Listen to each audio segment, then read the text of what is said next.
นอบน้อม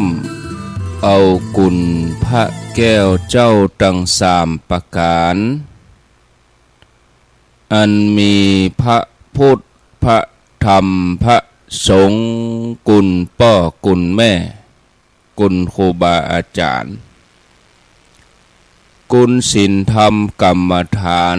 จงมาปกห่มรักษาครูบาอาจารย์พระเจ้าพระสงฆ์ทุกรูปปกห่มรักษาป่อออกแม่ออกศรัทธาตั้นสาธุชนคนดีผู้สนใจใฝ่ในธรรมทุกท่านขอถวายความเคารพแสดงความนับถือพระมหาเถระพระเถรานุเถระเจ้าคณะพระสังฆาธิการครูบาอาจารย์เจ้าที่เปิดวิทยุฟังอยู่ที่วัดที่วาเวลานี้บ่ว่าจะเป็นหลวงป่อหลวงลุงตุลุงตุปีตุน้องเปื้อนสหธรรมพระสงฆ์ทั้งหลายที่มีอายุพรรษามีการศึกษามีภูมิธรรมที่สูงกว่าเก่ากับผมขอถวายความเคารพแสดงความนับถือจุตนจุองค์ขอความสุขความเจริญในธรรมความผาสุกตั้งใจความสบายตั้งกายจงได้บังเกิดแก่ญาติโยมทั้งหลายทุกคนทุกท่านป่ออุยแม่อุยนักศีลนักบุญเท่าแก่น้อยใจยิงทั้งหลายอนุโมทนาเจริญปอนต้อนรับสถานีวิทยุทุกคลื่นทุกที่ทุกแห่งที่เปิดสัญญาณ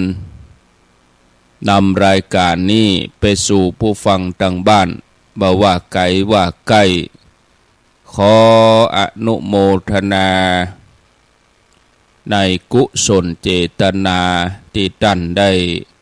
รับสัญญาณนำเอารายการนี้ไปสู่ผู้ฟังทางบ้านได้เวลาแล้วเนอได้เวลาแล้วถึงเวลาแล้วได้เวลาสำหรับการรับฟังธรรมะอันเป็นสาระประโยชน์ทางด้านพระพุทธศาสนาน้ำธรรมคำสอนขององค์สมเด็จพระชินวรสัมมาสัมพุทธเจ้าได้มาปะมาพบมาอู้มาเล่าสู่บรรดาพ่อแม่พี่น้อง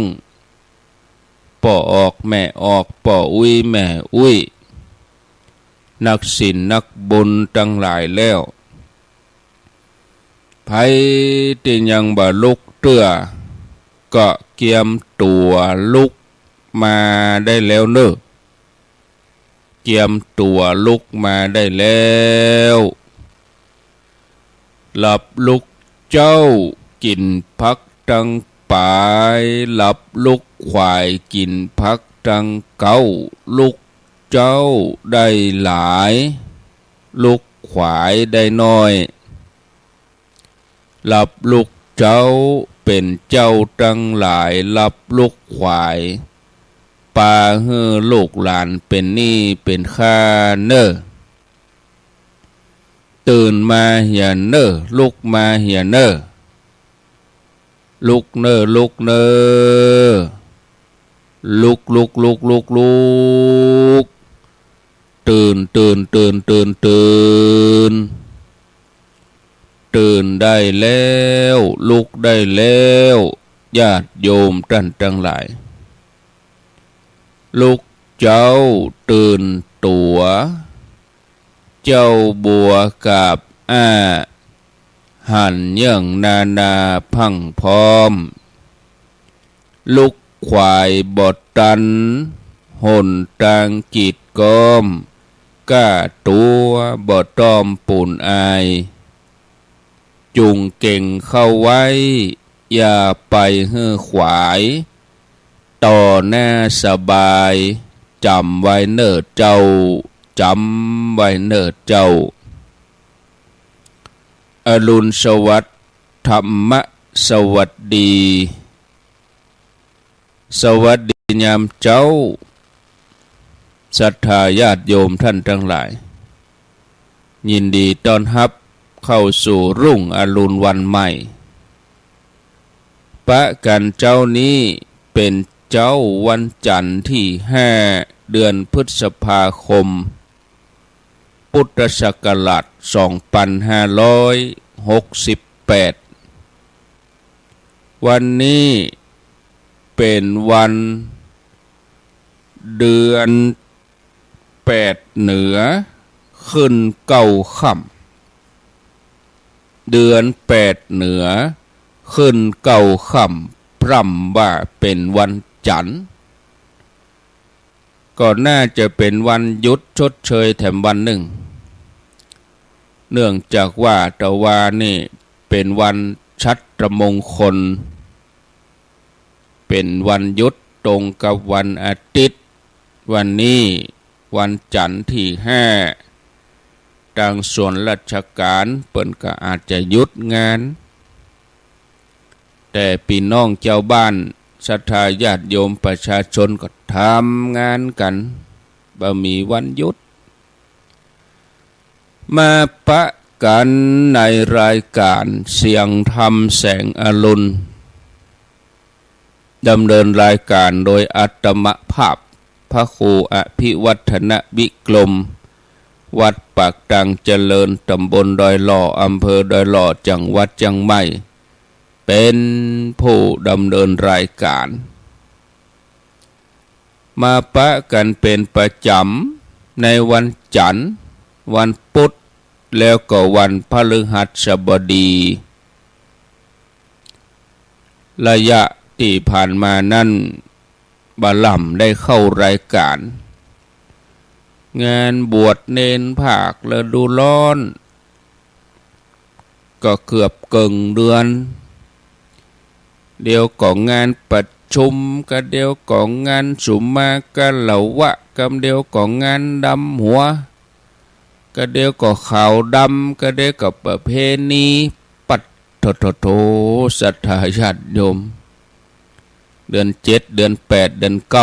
9เป็นช่วงงานประเพณีหลายที่หลายแห่งหลายวัดเปิ่นจัดกิจกรรมกันเวลาก็เวยแต่เนอะเดือนนี้เดือนที่5ของปีแล้วเนอะเดือนพฤษภาคมนี่นะเดือนหน้าเดือนมิถุนายนก็เดือนที่6ก็กลางปีเดือนนี้มีวันสำคัญทางพระพุทธศาสนาคือวันวิสาขบูชาวันติดหน้านี้วันที่11วิสาขบูชาเป็นวันสำคัญทางด้านพระพุทธศาสนาก็บอกกล่าวล่วงหน้าเอิญเจิญจวนศรัทธาญาติโยมท่านสาธุชนคนดีทั้งหลายได้ทำหน้าที่เจ้าพุทธประพฤติปฏิบัติทานศีลภาวนาใส่บาตรทำบุญเวียนเทียนบางท่านก็อาจจะตั้งใจปฏิบัติธรรมตลอดสัปดาห์7 วันก็ได้ก่อนที่จะนำเสนอสาระธรรมะนั้นก็ขออนุโมทนากับกุศลเจตนาญาติโยมที่เปิ้น ตั้งใจร่วมบุญประจำเดือนเป็นก่าอินเทอร์เน็ตเป็นก่าไฟเป็นการงานสนับสนุนงานเผยแผ่ก็ได้แก่แม่จันเรือนใสแม่เดือนเพ็ญทิมว่างแม่อมราวงแหวน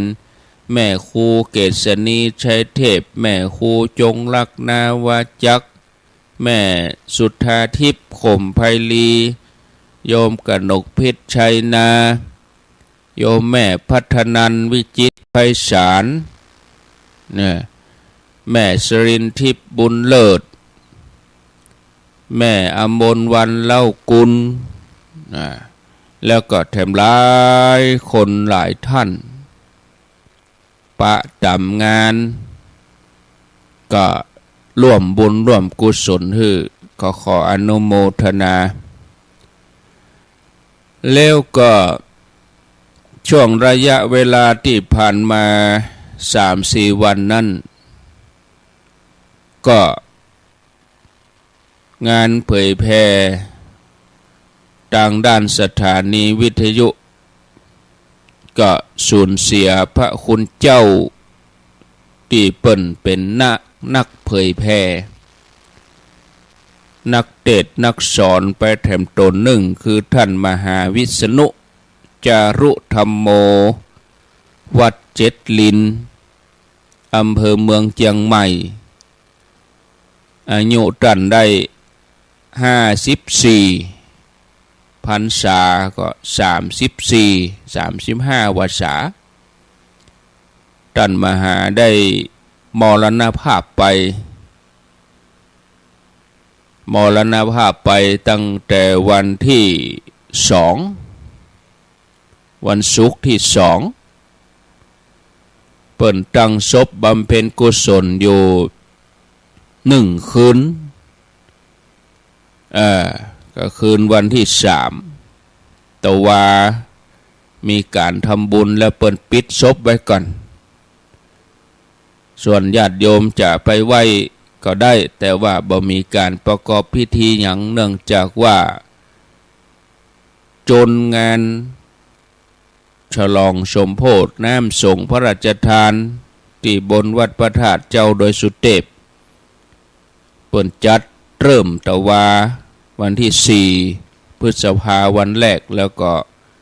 จะไปแล้วสิ้นสุดเอาวันที่11 พฤษภาก็คือ7 วัน1 อาทิตย์ไปสิ้นสุดวันวิสาขบูชาวันที่11แล้วหลังจากนั้นเปิ้นถึงจะกำหนดให้มีการบำเพ็ญกุศลศพท่านมหาวิษณุจารุธรรมโมวัดเจ็ดลินแถมครั้งหนึ่งที่วัดเจ็ดลินตั้งแต่วันที่12ไปอาตมาเขาครูบาอาจารย์พระเผยแพร่เขาก็เคยร่วมงานกันก็บ่ลืมบ่ละก็ตั้งใจว่าช่วงที่เปิ้นบำเพ็ญกุศลก็จะหาเวลารวมตัวกันไปเหี่ยววันหนึ่งช่วงที่เปิ้นมีงาน 2-3 วันที่ผ่านมานั้นต่างคนก็ต่างมีงานเนาะต่างคนก็ต่างมีธุระแถมอย่างหนึ่งก็วันตะวาวันซืนที่เป็นหดน้ำศพนี่ก็คนก็คงนักคนหลายตีจอดรถก็บ่มีมันหลายสิ่งหลายอย่างก็เลยปรึกษาหารืออู้กันว่าเราจะไปสัก3 โมงมันสะดวกดีรถก็ตึงบ่นักจอดรถสบายคนก็โล่งถ้าเราไปนี่มันสุ่นกันอันใดเป็นอันใดบ่ฮู้มันสุ่นกันมันโยงกันก็เลยก้อยอู้กันแถมกรรมแต่ก่อนอื่นนั้นก็แจ้งผ่านสถานีนี้บางทีก็อาจจะมีญาติโยมเปิ้นฟังอยู่เปิ้นบ่ฮู้ข้อมูลนะก็แสดงความเสียใจไว้อาลัยต่อท่านมหาวิษณุจารุธรรมโมพระนักเผยแพร่ก็ทำงานตลอดชีวิตเหมือนกันวันนี้ก็เลยจะได้นำเรื่องมรณานุสติ มาอู้เพื่อเป็นการเตือนสติศรัทธาญาติโยมให้ตั้งอยู่ในความบ่ประมาท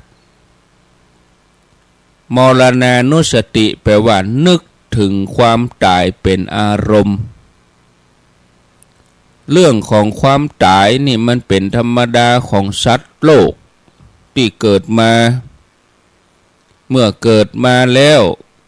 ก็ต้องจากโลกนี้ไปในที่สุดเหมือนกันหมดบอกว่าคนว่าสัตว์สิ่งมีชีวิตตั้งหลายในต่างพระพุทธศาสนาเปิ้นสอนให้เฮาตั้งอยู่ในความบ่ประมาทมันนึกถึงมรณานุสติเพื่อเป็นประโยชน์อันหยังเพราะธรรมดาของคนเฮาที่มีกิเลสหูความตายว่า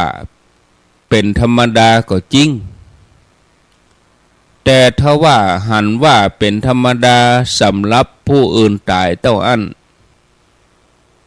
ถ้ามรณะภัยถ้าความตายจะเข้ามาถึงตัวเก่าหรือคนหรือญาติที่ตัวเก่าหูจักที่ตัวเก่าฮักใกล้ตัวเก่าเข้าไปหรือบางอันอาจจะเป็นตัวเองก็จะดิ้นรนกลัวเอะอะโวยวายบ่ต้องการจะได้รับทราบข่าวอย่างนี้เมื่อมรณะภัยมาถึงตนพยายามทุกวิถีทางที่จะฝืนธรรมชาติพยายามทุกวิถีทางที่บ่ยอมให้ตัวเองต้องจากโลกนี้ไปปกติของคนที่เป็นอย่างอี้ทั้งที่ว่า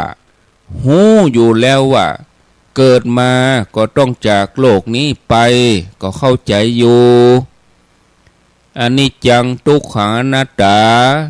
ก็หูอยู่บ่ว่าไผก็ตามจะหนีความตายไปบ่ได้การดิ้นรนการร้องไห้เอะอะโวยวายก็บ่ทำให้คนที่จากโลกไปนั้นฟื้นขึ้นมาบางคนต้องการจะให้ความตายนี่หนีไปพ้นไปเป็นการดิ้นรนที่เหนือธรรมชาติบ่มีทางทำสำเร็จ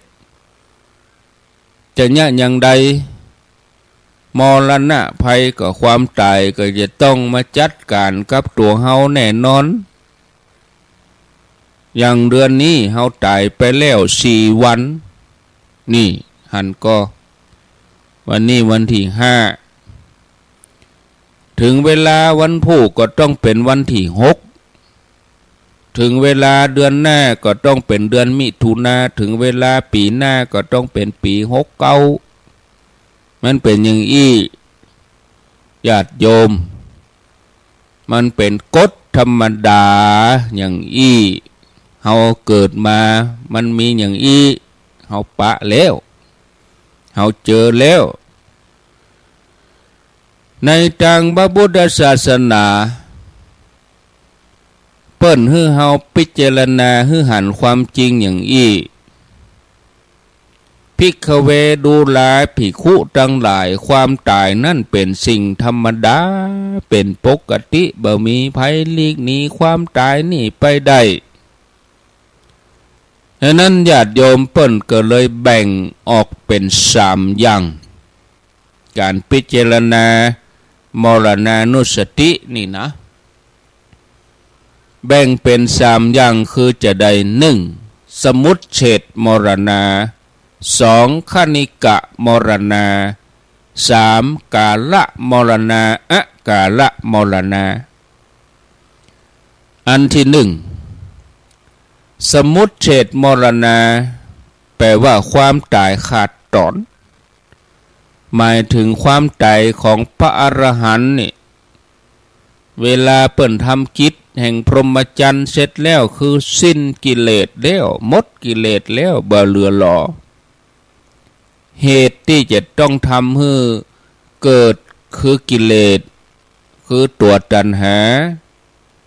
ที่จะมาควบคุมบังคับให้เฮาไปเกิดแต่ตั้นพระอรหันต์เปิ้นหมดกิเลสแล้วบัดทำให้มาเกิดแถมแล้วเนี่ยตั้นพระอรหันต์เปิ้นมรณะบ่ปีกมาเกิดแล้วเปิ้นห้องว่าสมุทเฉทมรณะ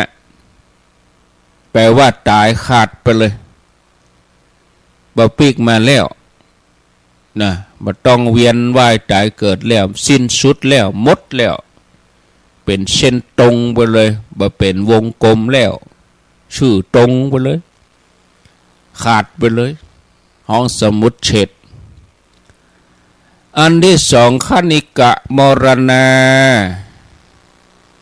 ตายเล็กๆน้อยๆตายชั่วคราวอีกก็ได้เนี่ยเปิ้นหมายถึงว่าดับเคลื่อนไปมีการเคลื่อนไปวันหนึ่งวันเวลาผ่านไปล่วงไปชีวิตก็เคลื่อนไปใกล้จุดจบใกล้จุดสิ้นสุดคือตายดับทุกขณะเฮาทั้งหลายประเด็นเนี่ยอาตมาก็ตายดับทุกขณะในลมหายใจเนี่ยบ่ต้องเอาอันไก่บ่ต้องว่าได้ยินข่าวคนนั้นตายคนนี้ตายจะมาสลดใจเอาตัวเก่านี่หายใจเข้ามันบ่ออกก็เรียบร้อยหายใจออกบ่เข้าก็เรียบร้อยมันดับทุกขณะไปเลยวันนี้เฮาโชคดีที่เฮาได้ตื่นมาเฮายังได้ยินได้ฟังกันวันนี้ยังโชคดีตื่นมาได้อู้ออกอากาศมันบันแน่นะชีวิตเฮาทั้งหลายนี่ตัวอย่างท่านมหาวิษณุออกรายการกูเจ้ามาสวดมนต์ทำวัดเย้าเนี่ยเพื่อวันที่2 3 4วันนี้วันบ่ได้ยินแล้วเนี่ยมันบันแน่เนาะการผ่านไปของชีวิตของเฮานี่มันล่วงไปคำว่าล่วงไปนี่คือมันตายไปแล้วหรอกเฮาตายไปจากอดีตเฮาตายไปจากเวลาตี 4เฮาตายไปจากเวลาตี 5บ่ได้จะ5 โมงครึ่งแล้วมันเป็นอย่างนี้เนาะคือคนเฮานี่ญาติโยมทุกลมหายใจเข้าออกนะแล้วก็เกิดต่อทุกลมหายใจมันเข้าออกอาหารเก่าออกไปอาหารใหม่เข้ามาแทนมันเกิดดับไปอย่างอี้เนาะเฮากินเข้าไปเป็นการหล่อเลี้ยงชีวิตชั่วคราวเมื่อมันหมดมันเสี่ยงอำนาจอาหารเก่าในร่างกายมันก็ต้องเกิดความหิวแถมนี่กินไปแต่ว่าถ่ายออกมาเจ้านี่ขวายมาแถมน้อยต้องห้องอยากแถมแล้วต้องการอาหารใหม่เข้าไปหล่อเลี้ยงเข้าไปใส่เต็นแต่ถ้าอาหารใหม่เข้าไปหล่อเลี้ยงไว้เมื่อมันหมดมันเสี่ยงสิ้นสภาพอาหารเก่าอันนี้เปิ้นถือว่าร่างกายมันจบไปถ้าได้อาหารใหม่มาทดแทนชีวิตก็เกิดใหม่มาแห่มวาระหนึ่งตามวาระการเกิดดับการเกิดตายต่อเนื่องอย่างทุกขับเข้าทุกวันทุกลมหายใจทุกเวลาเนี่ยจะทายาทโยมถ้าอาหารเก่ามันหมดสภาพถ้าบ่เอาอาหารใหม่เข้าไปบ่กินของใหม่เข้าไปก็ว่าลมหายใจออกแล้วมันบ่เข้าสภาพของร่างกายมันก็หมดลมเนี่ยอันนี้เปิดห้องวัด ตายในต่างพุทธศาสนานี่เปิ้นให้พิจารณาอย่างนี้ญาติโยมเปิ้นสอนให้เฮาหันสภาพร่างกายว่ามันมีความเปลี่ยนแปลงทุกเวลาทุกลมหายใจอันนี้เปิดห้องว่าคณิกะมรณะคณิกะมรณะ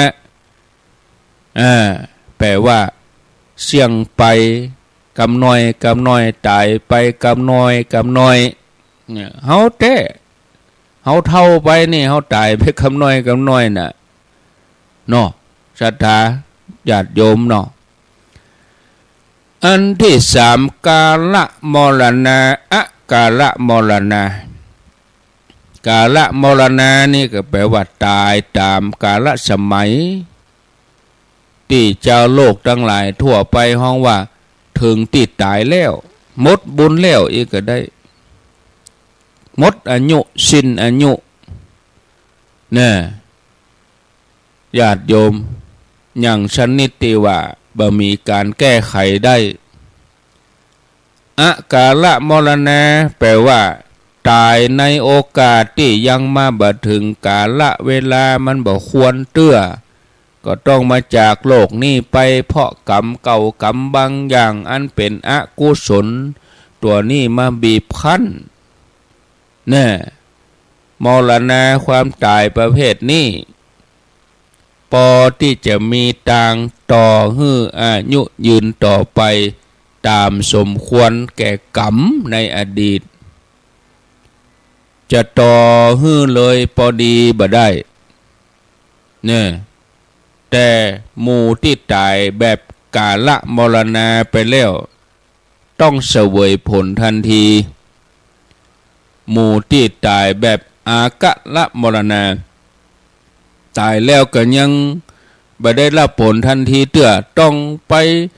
อยู่ภพภูมิอื่นก่อนต้องไปเป็นสัมภเวสีต้องเสาะหาแสวงหาที่เกิดก่อนรอจังหวะรอเวลาจะถึงกาลมรณะก่อนเมื่อถึงเวลาแล้วถึงจะได้รับผลกรรมดีกรรมชั่วที่ตัวทำไว้ขณะที่ยังบ่ได้รับผลที่ทำไว้ก็จะต้องตกละกรรมลำบากในเรื่องอาหารในเรื่องที่อยู่เปิ้นถึงห้องว่าสัมภเวสีก็จะต้องท่องเที่ยวไปตามความต้องการหมู่ที่ตายแบบกาลมรณะที่เจ้าโลกทั้งหลายนิยมห้องกันก็คือตายโหงตายพายตายเปิ่นฆ่าตายรถจนฟ้าผ่าฆ่าตัวตายงูคบอย่างมูนี่คือตายแบบผิดปกติเนี่ยบ่ได้เมื่อยบ่ได้ป่วยบ่ได้ตายตามอายุสังขารเปิ่นห้องว่าอกาลมรณะคือตายก่อนกำหนดความตายเนี่ยตายแบบนี้ถ้ามีท่านผู้หู้ช่วยเหลือก็สามารถช่วยให้พ้นได้นิยมใจกรรมว่าสะดอเคราะห์ต่อชะตาเนี่ยอย่างเฮาทำกันปีใหม่เมืองที่ผ่านมาเนี่ยมันจะแต้ว่าท่านก็เปิ้นมีมาแล้วตำนานสืบชะตาเนนเอาป่าไปปล่อยก็ยังป้นยังต่ออายุได้เปิ้นทำนายว่าโอ้แหม7 วันนี่จะตายโอ้เนนก็ว่าไหนถึงจะตายไปตายบ้านพุ่นดีกว่าระหว่างเดินทางก็ป้าใส่ป่ามันอยู่น้ำแห้งมันแล้งก็เลยเอาป่านั้นไปปล่อยที่มีน้ำกว้างต่ออายุต่อชะตานี่เป็นที่มาของการปล่อยป่าเป็นที่มาของการสืบชะตาเป็นที่มาของการสะเดาะเคราะห์เนี่ยฉะนั้นญาติโยมประโยชน์ของการนึกถึงมรณานุสติหรือว่านึกถึงความตายนี่เฮาได้ยินข่าว คนอื่นตายไก่เปิ้นตายต่างประเทศปุ่นแผ่นดินไหวคนตายพม่า2-3 พันศพ2-3 พันร่างเกิดชึกสงครามตายกันแถวยุโรปแถวอเมริกาที่สปะเอาพอข่าวต่างประเทศเขาก็อินดูเนี่ยสลดใจขยับเข้ามาคนตายเมืองไทยตึกถล่มตึกบ่ฮู้กี่ชั้นยุบกำเดียวพออย่างของเล่นตายอยู่ในตึกปุ่นบ่ฮู้กี่สิบล่างบ่ฮู้กี่สิบศพค้นหากันยิ่งชั้นแรกมันเต่งกันเนาะมันทับกันปะนักขึ้นชั้นบนนี่บ่ปะนักคนมาค้อนตั้งลุ่มยิ่งคุยคุดเจาะกับปะ3 ล่าง10 ล่างเจาะปะประเดี๋ยวนี้ยังมาแล้วเตื้อคุยเจาะหาศพเขาก็สลดใจต่อไปมีข่าวรถจนตีนั่นตีนี่ตีเฮาฮู้จักคนเฮาฮู้จักนี่ต่อไปก็ฮู้ข่าวคนใกล้ตัวญาติพี่น้องเปิ่นมาบอกว่าคนนั้นตายแล้วเนอะคนนี้ตายแล้วเนอะอินดูต่อไปก็คนในครอบครัวเสี่ยงไปกับคน2 คนต่อไปตัวเก่าละทีนี้มันเป็นอย่างนี้หรอทีนี้เฮาก็นึกย้อนว่าเฮาได้ยินข่าวคนที่เปิ่นตายอยู่ไกลๆเฮารู้สึกจะได้เฮาก็รู้สึกมันเจ็บบ่นักมันเจ็บน้อยทีนี้มาขยับใกล้เฮาใกล้เข้ามันเริ่มเจ็บแล้วล่ะสุดท้ายมาถึงตัวเก่านี่โตดื้อดนทุรายละฉันตายไม่ได้บ่อยากตายแล้วนี่ไม่เป็นอย่างนี้ดังนั้นเมื่อเฮาทราบข่าวเมื่อเฮาฮู้เฮาก็มาปรุงสังเวชในใจก็จะทำมือคนเฮาตั้งอยู่ในความบ่ประมาทพอฮู้ว่าถึงเวลาตัวเองก็จะต้องจากโลกนี้ช่วงที่มีชีวิตร่างกายแข็งแรงดีอยู่พอจะทำอย่างใดก็แสวงหาความดีใส่ตัวไว้นักโดยที่ฮู้ว่าตัวเองถึงเวลามันก็ต้องไปแน่นอนมันบ่แน่พญามัจจุราชจะเอาชีวิตเฮามาได้บ่ฮู้รับวันนี้มันผูกบ่ตื่นเฮาก็บ่ฮู้มาฮู้สักคนนะบ่มีนิมิตหมายว่าจะตายบ้านตายห้องยาตายกลางตังบางคนแปลงบ้านเสี่ยงบ่ฮู้กี่ล้านไปตายห้องยาบางคนบ่ได้ตายห้องยาขอไปตายบ้านบ่ได้ตายบ้านสักคำตายกลางตังเนี่ยมันเป็นอย่างนี้หรอฉะนั้นเวลากล่าวถึงเรื่องมรณะภัยหรือว่าความตายจะไปใจอ่อนเตื้อคือเฮาโอปนะยิโกน้อมเข้ามาใส่ตนเตือนสติตัวเองเห่งทำสิ่งทั้งหลายที่เฮาเสาะแสวงหานั่นมันเจ็ดอยู่กับเฮาเมินมันของประดับโลกบ่ได้ถึงเวลาก็ต้องจากไปตกเป็นของคนอื่นมันเอาไปตัวมันจะได้บุญตานต่ออันที่เฮาจะทำเอาไปนั่นน่ะญาติโยมฮู้ตัวเก่าว่าชาตินี้เมื่อได้ชาติเกิดมาเป็นมนุษย์เกิดมาเป็นคนแล้วก็เข้าใจขนขวายเสาะแสวงหาพยายามนะถ้าหูตัวเองว่ามีโรคเจ็บอดแอดป่วยไข้บ่สบายเนี่ยถ้าหูว่าตัวเก่าของหายมันเนี่ยถ้าหูว่าตัวเองรูปร่างหน้าตาบ่ดีเท่าใดเนี่ยถ้าหูว่าคนในบังคับบัญชาบ่อยู่ในโอวาทกำอู้อันยังไผก็บ่ฟังถ้าหูว่าตัวเองมีความจำเสื่อมนะท ถ้าต้องการให้สิ่งหมู่นี้มันหมดเสียงก็ต้องรักษาศีลจากนี้มันแก้ไขบ่ได้เราก็ต้องรักษาศีลให้สะอาดบริสุทธิ์เราก็จะได้รับอานิสงส์เป็นผู้ที่มีอายุยืนบ่มีโรคภัยไข้เจ็บเพราะเราบ่เบียดเบียนชีวิตสัตว์คนหรอกเราจะมีรูปร่างสวยงามเราจะบ่มีโรคภัยมารบกวนเนี่ยมีทรัพย์สมบัติพอกพูนขึ้นมาปกครองลูกน้องบริวารบ่ดื้อด้านกำอู้ศักดิ์สิทธิ์อันอย่างคนก็ฟังก็เชื่อมีสติสัมปชัญญะสมบุญครบถ้วนนี่ถ้าเฮาเกิดว่าเฮาอยากจะได้ปัญญาเฮาก็มาเจริญกรรมฐานวิปัสสนากรรมฐานสมถกรรมฐานนี่ถ้าหมอกมีญาณมีฌานมีญาณให้มันเป็นเจื้อไว้หันนะถ้าหันว่าความเกิดมันเป็นทุกข์เพราะอย่างทุกข์เพราะการเกิดบอกว่าจะเกิดเป็นอย่างอะนะมีตระกูลทรงนักต่อใดมันก็เป็นทุกข์บางทีคนรวยก็เป็นทุกข์นะหลายปีก่อน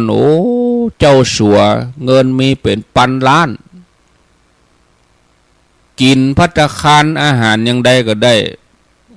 มันบามีความสุขแบกปืนเข้าป่าล่าเสือดำไม่ได้นี่เป็นทุกข์ละอย่าเจ้าสัวมีเงินเป็นพันล้านเพราะว่ามันกิเลสหรอความอยากมันกินอาหารธรรมดาไม่ได้ต้องกินอุ้งตีนหมีต้องกินเสือดำเนี่ยไม่ได้นี่โดนเสือคบต้องคอตกละเจ้าสัวมีเงินเป็นพันล้านเจ้าของกาแฟที่โด่งดังกาแฟสีแดงโดนศาลตัดสินจำคุก20 กว่าปีเพราะอย่างไปโลภที่ดินไปโลภที่ป่าเอามาเป็นของตนนั่นอันนี้ความโลภแถมแล้วก็จะซื้อเอาตัวใดก็ได้ก็ขี้ให้เงินมีเป็นพันล้านจะเอาขี้ให้ที่สุดมาเขาก็ใจกัดดินกลบถ้าใจฝังนะมันก็บ่ใจถึงให้หรอเอาฝังศพเนี่ยมั้งเราใส่ลองก็กวางศอกยาววานนะขืบตอนนั้นหรอมันไปถึงให้ที่ไหนเนาะญาติโยมเพราะความโลภนี่ญาติโยมทั้งหลายคนเฮานี่บอกว่าจะเกิดเป็นอย่างนี้มียศศักดิ์ตระกูลสูงยังได้ก็ตามที่สุดมาก็ต้องปะความทุกข์อย่างนี้มันเลี่ยงบ่ได้นะบ่ต้องการความเกิดบ่ต้องปีกมาบ่ต้องการอันนี้ก็เข้าใจเห่งเจริญกรรมฐาน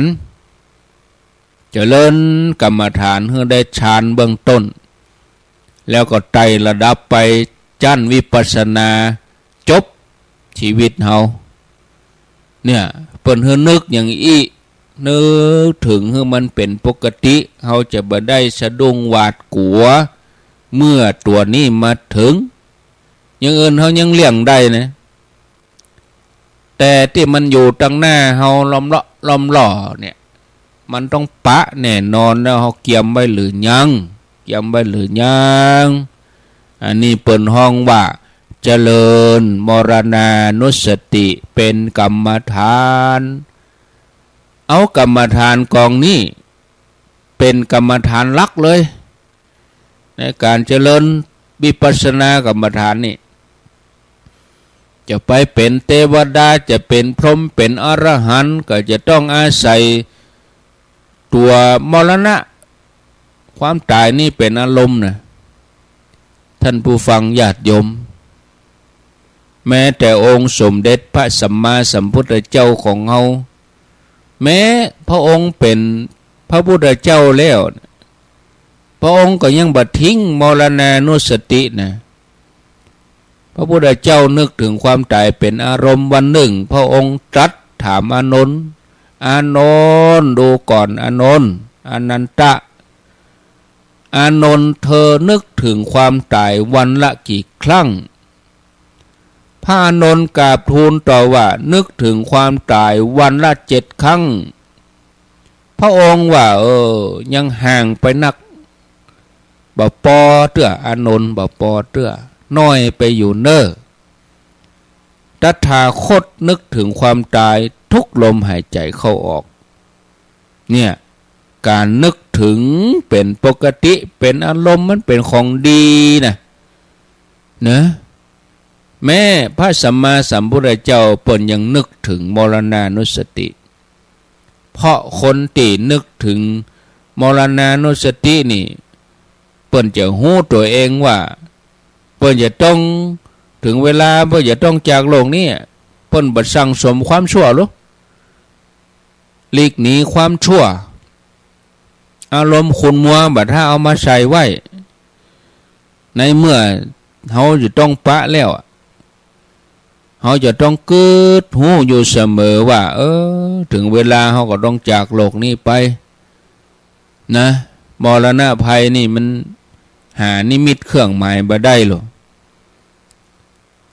กำหนดการเกิดนี่หมอบอกได้หรอ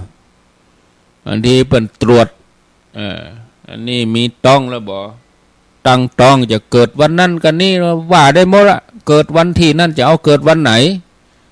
จะเอาเกิดวันที่อย่างจะเอาเกิดเดือนอย่างนี้ว่าได้หมดคำนวณได้หมดกำหนดได้เกิดนี่หมอเก่งบ่เดี๋ยวนี้ส่องกล้องเข้าไปหู้ปลอดใจแม่ยิงหู้แล้วนะแต่ว่ามากำหนดเรื่องมรณะภัยบ่มีใครภัยกำหนดได้นะแม้แต่พุทธเจ้าเพิ่นมีพระองค์เดียวนะที่เพิ่นกำหนด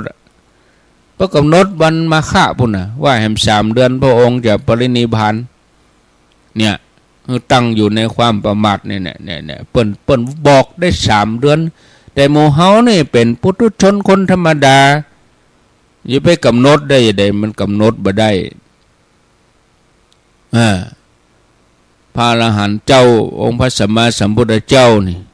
เปิ้นเจริญอานาปานานุสติเปิ้นเจริญอย่างนี้นะเปิ้นสามารถบอกได้พระอริยเจ้าทั้งหลายนะเปิ้นจะบอกเวลาได้ก็จะต้องเป็นท่านที่เปิ้นเจริญวิชา3ถ้ามีความรู้พิเศษต่ำกว่านั้นก็กำหนดได้ให้เหมาะเปิ้นเปรียบชีวิตคล้ายกับคนที่ขีดเส้นบนผิวน้ำชีวิตเฮานี่มันน้อยนิดเฮาลองเอาไม้เอามีดไปขีดบนผิวน้ำขีดหมอกปากฏว่ามีเส้นแล้วเส้นนั้นมันก็หายไปมันบ่มีชีวิตชัดทั้งหลายก็อย่างเดียวกันมีความตายเป็นที่สุดรอบมีความตายเป็นเบื้องหน้าแล้วรอหมอกป่ายหูดังจิกหูดังเมื่อมดเชียงลมปราณเมื่อใดมดภาระเมื่อนั้นหาเอาความยั่งยืนบ่ได้ท่านที่เปิ้นเจริญมรณานุสติกรรมฐานเมื่อกึดอย่างอี้เป็นปกติจนว่าหันเป็นปกติธรรมดาพร้อมรับสถานการณ์ทุกขณะทุกเวลาก็จะต้องเกียมหือตานรักษาศีลเจริญภาวนาเนี่ยถ้าเกิดหือไก่ไปแถมน้อยก็พิจารณาว่ามรณะภัยมันเป็นของแน่ตัวเฮานะมันบัดแน่เนาะความเกิดต่อไปก็บัดแน่เฮาจะได้ปิกมาแถมกอจะเกิดเป็นอะไรยังจะเป็นอะไรยังก็ตามมันก็เป็นความทุกข์เนี่ยหนีทุกข์บ่พ้นเฮาบ่ต้องการเกิด เอาบ่ต้องมาอยู่ในวัฏฏะสังสารวัฏนี่แม้แต่ร่างกายอันเป็นที่ห่วงแหนของเฮาอย่างยิ่งเฮาฮักเฮาเสี่ยงเงินเสี่ยงทองกับการดูแลตั้งแต่ผมไปถึงเท้ายิ่งคนรักสวยรักงามซ้ำให้เสี่ยงไปหลายหมื่นหลายพันที่สุดก็พังทลายอยู่กับเฮาบ่เหมือนจากก็จากไปบ่มีเยื่อใยเลยสมบัติอันอย่างในโลกนี้ที่เฮาต้องการเสาะแสวงหาที่สุดเฮาก็บ่ได้อย่างสักอย่างแล้วนะญาติโยมฉะนั้นทำใจให้ว่างนะทำใจให้ว่างแล้วมันจะวางได้เนาะ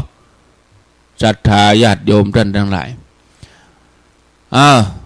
พอเวลาแล้วข้างเต็ม10 นาทีเวลาหมดเวลาเนาะคนเฮาส่วนใหญ่นี่บ่ค่อยหู้เข้าใจธรรมะเกิดว่าการเข้าวัดคือการไปไหว้ไปหยังไปจุดธูปจุดเทียนเนี่ยเพราะบางทีคนเฮาชีวิตมันมีที่เปิ่งหรอแต่หมู่เฮาทั้งหลายมีโอกาสที่จะได้อาบน้ำฟังธรรมครูบาอาจารย์เอาไปบริการถึงบ้านเนาะเฮาเปิดฝาหม้อน้ำมันจะไปตกลงได้จะได้น้ำทำคำสอนเฮาต้องเปิดใจตัวและแถมอย่างหนึ่งเฮาก็ต้องรู้วิธีที่จะฝึกใจโดยเก่านะเฮาสามารถอยู่กับโลกนี้ได้โดยมีความทุกข์น้อยๆบ่ถึงขั้นอยู่กับโลกแล้วบ่มีทุกข์เลยเนี่ยมันบ่มีสักคนเลยอยู่บนโลกนี้ถ้าบ่ทุกข์นะบ่มีเลยนะท่านผู้ฟังญาติโยมถ้าเฮาเจริญจิตภาวนาจิตเฮามันอยู่เหนือปุ่นนะจิตมันป้นไปถึงจะทุกข์เฮาภาวนาเฮาอยู่กับมันได้เจริญสติรักษาศีลสร้างสมาธิเกิดปัญญาเวลาผ่านไปช่วงหนึ่งเฮาจะพบความแตกต่างเฮาจะรู้ว่ามันต่างกันอย่างรู้ระหว่างเฮาอยู่บ่ได้ระหว่างเฮาหายใจขว้างไปบ่ได้กับการเฮาหายใจอย่างมีสติอยู่บ่ได้ระหว่างหายใจบ่ได้กับหายใจแบบมีสติเนี่ยมันอันใดดีกว่ากันบ่ได้คนบ่ได้เพิ่นก็บ่เอาบ่ได้ของมันมีก้านะศรัทธาญาติโยมคนในโลกเนี่ยอยู่อย่างมืดบอดเขาบ่ได้ดูถูกเขานะแต่มันน่าอินดูเนี่ยไปก็ไปแบบมืดอย่างนั้นเขามาแล้วเขามาปะของดีเขามาปะของเป่งของแจ้งแล้วเขาอย่ามาเอาติดไปตัวเอาไปทิ้งอย่างเป็นละบุญเก่าอย่างถ้าเขาบ่มีบุญเก่าเขาไปเกิดมาเป็นคนนี้ว่ะย้อนบุญเก่าแล้วบัดนี้เขาจะละกะไปแบบมืดอย่างนั้นกะโอ้เข้าใจเข้าใจเข้าปะธรรมะลงมือปฏิบัติจะไปเมากะอ้อนวอนจะไปเมากะจวดกะไว้มันก็นกแก้วนกขุนท้องน่ะเปิ้นเอาไปขังในกรงเจ้ามามันก็ห้องอยู่เหรอสวัสดีมันก็ว่าของมันอยู่หั่นเหรอมันว่าเพราะหยังเพราะมันท่องไปอย่างนั้นน่ะแต่มันได้ลงมือปฏิบัติก็เฮาทั้งหลายก็เหมือนกันเฮาลงมือปฏิบัติกู้กันนะสวดมนต์ด้วยลงมือปฏิบัติด้วยมันจะหมดจดสะอาดขึ้นทุกวันนะในที่สุดเฮาก็จะเริ่มรู้จักตัวเองเฮาเคยทุกข์มาเมินล่ะขอให้ความทุกข์มันสิ้นสุดเถอะเฮาเคยทุกข์นักมันก็จะได้เบาๆเนาะใจมันจะเปลี่ยน ในที่สุดเขาจะหู้ด้วยตัวเองปัจจัตตังเวทิตโพวินยูหิติเนาะศรัทธาพอสมควรแก่เวลาได้ได้จ่ามาพอเวลาแล้วก็พอแล้วเนาะข้างแถม7 นาทีช่วงนี้ท่านมหาสมชาติเปิ้นก็ไปปริวาสเนี่ยไม่ได้ยินเสียงท่านกับท่านญาติโยมบางคนก็อาจจะถามหาบางคนว่าการไปปริวาสหรือไปปฏิบัติตัวเองน่ะจัตตาเปิ้นไปปริวาสจะไปรบกวนเปิ้นแล้วเราไปเอากิเลสตัวเก่าไปใส่ก็เป็นบาปเป็นกรรมนะเปิ้นไปงานเปิ้นไปปฏิบัติธรรมก็เปิ้นไปปฏิบัติธรรมอนุโมทนาด้วยเปิ้นเหียคนเท่ามาคนนี่ย่ำหรอจะโทรก็โทรติ๊กถามแล้วก็มันสงบเปิ้นไปปฏิบัติธรรมเปิ้นสงบกะเปิ้นบอกแล้วหรอกไปเข้ากรรมปาริวาสสัก7 วัน10 วันนี่ก็ดีท่านจะได้พักผ่อนด้วยเดินทางล่ำไปวันที่8 ที่ 9พุ่นละเพิ่นจะมาจัดรายการนะพักผ่อนร่างกายด้วยสุขภาพด้วยเองนะเดี๋ยวนี้ตนไหนคนใดรูปใดมาออกก็ฟังไปศรัทธาญาติโยมอาตมาบ่ได้ออกตนอื่นมาก็ฟังเถอะบ่จะไปยึดติดกับอาตมาคนว่าธรรมครูบ่ออกถามหาก็ถามอาตมาพ่องว่ามีการยังก็อีจะไปถามว่ายังหมอออกรายการถ้าบ่ไปไหนนะถึงออกที่บ่ได้ออกก็คือมีงานมันมีธุระบางทีมันตรงกับเวลาบางทีใจเขานี่ออกอากาศนี่ม่วนเนาะตีเดียวไปทั่วมันเผยแพร่หรอกดีกว่าเขาไปเทศงานศพงานอย่างคนฟังผ่องบ่ฟังผ่องอินดูธรรมะของพระพุทธเจ้าบางทีเขาไปเทศไปก็ไปแทงใจดำเขาก็มาโคตรถึงเขาแถมลูกนี่มาด่า5 บาท เปิ้นเพชรเทศก็หาว่าเปิ้นด่ามันไปใจด่าเปิ้นว่าไปตามธรรมเปิ้นว่าทำบาปมันบ่ดีเนอะรักษาศีลเนอะข้อ1 2 3 4 5เปิ้นก็อธิบายไปเป็นข้อแต่บางคนบ่กึดอย่างอันน่ะเปิ้นว่าไปตามธรรมแต่ว่าการออกวิทยุนี่คือคนที่เปิ้นพอใจเปิ้นถึงไหลมานั่งฟังกันเป็นชั่วโมงเนี่ยบ่แต่แบบว่ามันเฮาบ่มีใจมาจังนี้เฮาจะไปฟังจะได้บางคนก็ไหลไปฟังเพลงบางคนก็ไหลมันมีตัวล่อนักเกิดว่าเฮาอยู่กับมือถือเป็นชั่วโมงอันนี้เฮาฟังธรรมะนี่มันสะดวกบางคนก็ทำงานบ้านไปโดยกวาดบ้านรูบ้านเปิดฟังไปเอาอยู่เป็นกู้ไปได้กุฏิมันเป็นบุญนะศรัทธาญาติโยมเจ้ามาก็ฟังกันเนี่ยขวายมาน้อยก็ไปการทั้งอื่นเห็นเด้ออย่าไปธุระอย่างอื่นเหียเอาใจไปอย่างน้อยเขาก็รับธรรมะมาเจ้าก็ทำให้ใจเขาดีมาการทำงานเขาก็จะราบรื่นเขาจะมีสติตลอดทั้งวันก็ยังแควนอยู่เหรอดีเหลือบ่เอาอย่างให้เลยถ้ามาเจ้ามาเขาแปลงอารมณ์บูดอารมณ์เน่ามันก็เน่าทั้งวันเจ้านี้เขารับธรรมะอารมณ์สดใสเขาเข้าใจจิตใจจื่นเบิกบานมันก็มีความราบรื่นเบิกบานทั้งวันนะดังนั้นเจ้ามาแปลงใจอย่างใดทั้งวันมันก็เป็นอย่างนั้นเนอะเจ้ามาก็เปิดรับธรรมะเหียเอามาล้างมาช่วยเอาชำระจิตใจให้มันสะอาดจะไปให้มันพอกพูนมักหม่มอยู่กับกิเลสเกินไป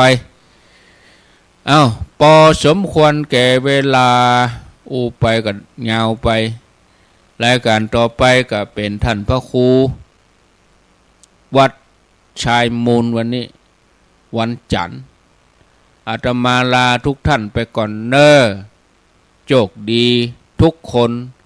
อายุวันโนสุ ขังปะลัง